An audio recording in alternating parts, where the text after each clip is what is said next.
Well, it does look like winter is going to make a return across a lot of the country over the next couple of weeks. We're going to start here with the 850 millibar temperatures because, in my opinion, this is a good way to see where the really cold air is. Not so much cold across the south. We've had a bit of a break also across Texas. And then here's that really chilly air. Some of that's going to be felt into the northeast as we head now into Wednesday, also across the Great Lakes. But some warm air starts to return back from the southwest. This is what's going to lead to storm number one, where there are already winter storm watches out for parts of Pennsylvania and some other areas. And I expect this to expand even more, maybe as we head into tomorrow, really for that ice and a wintry mix heading into Wednesday. The really cold Arctic air remains up here. Not a huge blast headed into the deep south, although it's going to be really warm across Texas, by the way. But there is some colder temperatures on the way for the Central Plains as we head into the weekend. And now we start to bring this cold air south as our polar vortex drops into the Hudson Bay. Cold air now building into the Central Plains, into the eastern United States. And this is where I think things get really interesting. This is pushes some cold air into Texas. What happens along this zone of temperature differences, that temperature gradient that develops, and a core of cold air back up here just lurking. So I think there's a potential for not just 1, 2, 3, maybe even 4 winter storms. Look at these temperature departures from average. The orange and the red and the white, that's above average. Back here, some below average temperatures through the end of the week, but it's going to stay warm across the south. I don't think there's any doubt about that. But here comes the cold as we head toward Monday and Tuesday of next week. By the time we get to Tuesday, we're looking at most of the country, save the far southwest, with below average temperatures. Let's talk about the snow, though. We've looked at the cold that's on the way. This is a look at the operational European. And by the way, I'm not going to get into snow totals a week out and trying to track anything out. This looks really good for Thursday into Friday, and there's going to be some ice here. We're going to look at that in detail in just a moment. But really pushing the operational model runs out into next week. This would be Sunday. This is interesting, right? A decent chance of some snow. Now, some of this would be falling this week, with more moving across Minnesota and Wisconsin, maybe even to Michigan into next week, and the European behind it brings another storm. The GFS, a little bit different looking, so let's dig into why it's looking that way. Let's start off with where we are right now. We've got some snow and some rain moving through the northeast. We're getting ready for a big ice storm, though, I think, from Michigan into Pennsylvania and to other areas. Big snow back across the west falling. That continues through Tuesday night into Wednesday into Idaho, also western Montana. Some of that snow tries to get east of the mountains, and here comes the tricky forecast as we head into Wednesday night. I'm going to back it up into the day Wednesday. We'll start off through the morning hours. There could be some sleet, some freezing rain on the northern side of this precipitation across parts of Missouri, and then that expands north into Iowa, northern parts of Illinois, and then you've got some snow on the northern side of that up into Wisconsin, even up into Minnesota and North Dakota. South of that, freezing rain, looking more and more likely here for southern Michigan, northern parts of Indiana and Ohio, and some of this could be on the heavy side.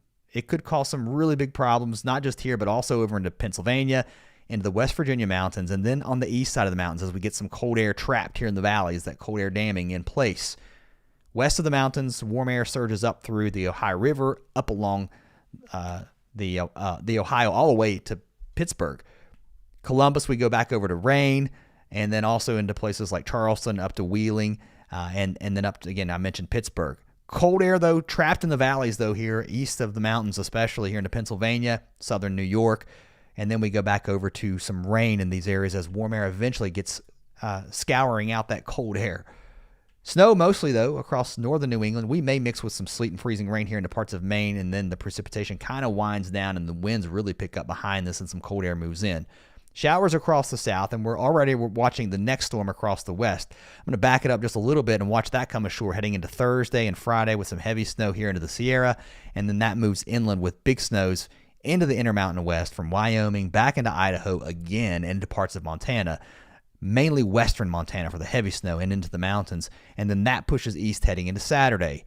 Now we're looking at our second storm that's going to bring more ice to some of the areas that are going to see ice with this first system. Again, we're looking at northern Illinois, Michigan. I mean, 2 ice storms back to back. This looks a little bit heavier with the snow into parts of the lower peninsula of Michigan, really across the northern parts of this region, and also into Wisconsin. And look at that. More ice into Pennsylvania. That puts ice into New Jersey, New York City. I think it's going to be very close here. Certainly not a good thing if you're hoping for a big snow. This is disgusting looking, right? So now we're talking about freezing rain, sleet, snow on the northern side of that. And then as our front moves into the south, some colder air pushes into the northern plains, down into the Mississippi River Valley, and this is a cold area of high pressure building in.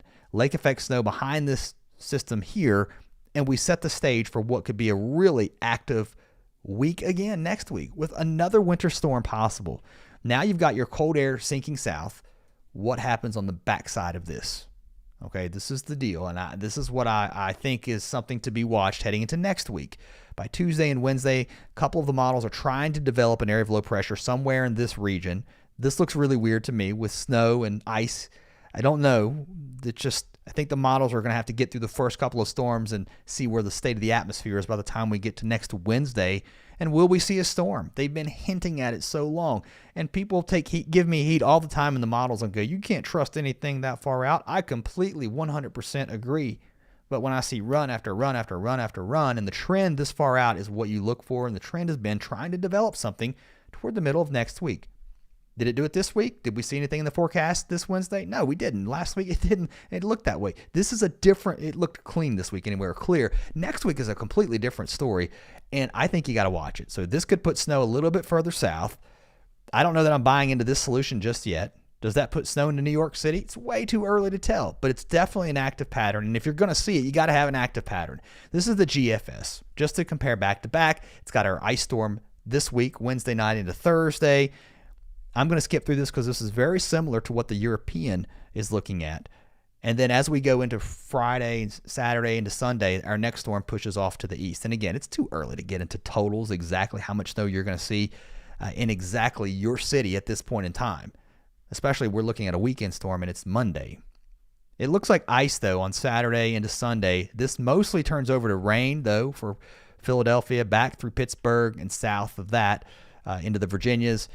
Delaware, Maryland, all rain here, and then we turn cold, and this is where the GFS starts to look a little bit different. It's trying to develop something here, back here. In fact, you've got a cold front here or a stalled front, and it's just trying to ripple energy east along that.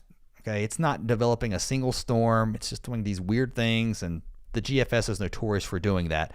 So I don't know that I buy completely into what it's trying to show here. Here's a bit of a closer look. We'll start here in the east because I think this is where things get really active this week. Tuesday, we're looking okay. Most areas dry outside of a few snow showers into the northeast, a few rain showers possible here from Louisiana, north into Mississippi and Arkansas. And this is that moisture moving north into that cold air in place. There's the ice developing across parts of Missouri in the form of freezing rain, and then that picks up into Iowa and into northern parts of Illinois, Indiana, also into Ohio. We may actually start as some ice over toward Cincinnati and then up to Dayton, and it may stay ice the further north you go a little bit longer, and this could be some heavy freezing rain in this region. It does include Detroit, southern Michigan, up to South Bend, over to Toledo, up to Cleveland, Erie, even Pittsburgh starting as some mix. You may end up with a quick flip to rain, though, here, and there's that cold air on the east side of the mountains keeping things in the form of freezing rain. This is a much closer look, and you can see in New York City,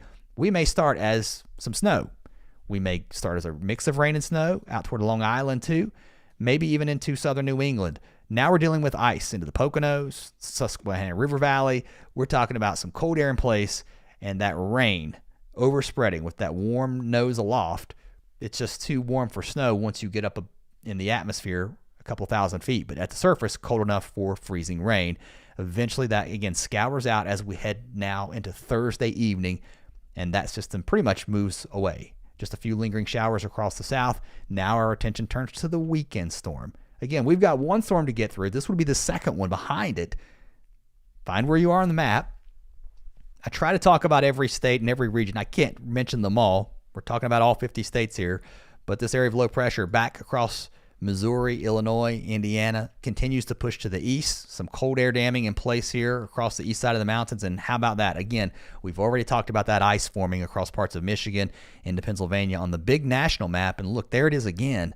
That puts some mix into New Jersey, into New York City, maybe some sleet, some freezing rain, and some ice up to Albany, back to Rochester, even Buffalo. Starting to see that warm air surge to the north, and some of these areas back here change back over to rain, and it almost looks like a repeat of what we just saw. So it's almost like you get two winter storms back to back to back. and they're very similar. And here's the European heading into, or the European, heading into next week. What the heck is this, right? Winter's not over, guys. I don't believe this yet, but pay attention to the weather over the next couple of weeks. Look at the freezing rain potential. This is starting to look a little bit impressive. This is the European taking it out now through Thursday morning. Some of these areas, the models are usually a little bit heavy, trying to show more than 3/4 of an inch of ice. That extends from Ohio, southern Michigan, over into Pennsylvania, New York, even down into West Virginia and parts of Virginia here, from the New River Valley, the Blue Ridge Mountains, north up along 81 to Winchester, Martinsburg, West Virginia, and then look at this, almost all of Pennsylvania. It's going to be a little bit warmer down towards really the coast. Once you get down to Philadelphia, down to D.C., Baltimore, there could be a little bit of ice, but the heaviest icing would likely be just to your west. A quick look at the snowfall totals over the next couple of days. There's your snow heading into Friday. On the northern side of that, some snow, most of that into Canada and northern parts of Michigan, Wisconsin, over into the northeast, and then into next week, more snow on the way. Let's see how all that shakes out, though. It's still a little too early to talk about totals, but definitely colder temperatures tomorrow, also into Wednesday compared to what we've seen across especially the Midwest. And then a surge of warm air, again moving up into Ohio, Kentucky, Tennessee, but look, it doesn't last. Here comes some more colder air trying to work in, especially as we head into the weekend, into next week. We move west now. Let's talk about that ice. We've shown you this here across Iowa and Missouri, some snow north of that across the northern plains, and then we dry out, but we watch another system bring some heavy snow from Wyoming into Colorado, and that's going to push east. That could push some heavier snow again into the same areas that are seeing snow and ice with this first system. We've talked about that back across the central plains and the central U.S. high pressure building in. Some much colder temperatures pushing south into Oklahoma, Kansas, down into Arkansas, and then here's where it gets really interesting heading into next week, right? Let's watch this. This could be your winter storm that we follow up on as we head into the following week. Much colder, as we've talked about, especially up into the northern plains and the upper Midwest, temperatures near or below zero in some areas. And look at the moisture across the west. I mean, this is just going to continue. And as these disturbances move through the mountains here, dropping some heavy rain and snow, they kick east, and that's what's going to be causing your storms, just disturbance after disturbance. However, I will say, as we get toward next week, I think it does start to quiet down a little bit across the West Coast. If you're brand new to the channel, thanks for coming by. I'm Travis. I used to be a chief meteorologist many years ago on television. I've been out of that business for years, and I found myself looking at this stuff and tracking it still. Once you're a meteorologist, you're always a meteorologist. You can't take that out of you. But what I want to show you is the change that we're going to be seeing, especially in the upper levels here, with this huge blocking pattern across the polar areas, the North Pole. That means you're going to displace that cold air. It's going to move south, and it's going to get really cold. I think below normal for a good part of the end of February. How about that look? That's a cold pattern for the eastern United States, even into the central U.S., and it could stick around. Maybe the groundhog got it right. All right. Hope you'll subscribe and come back. See you next time.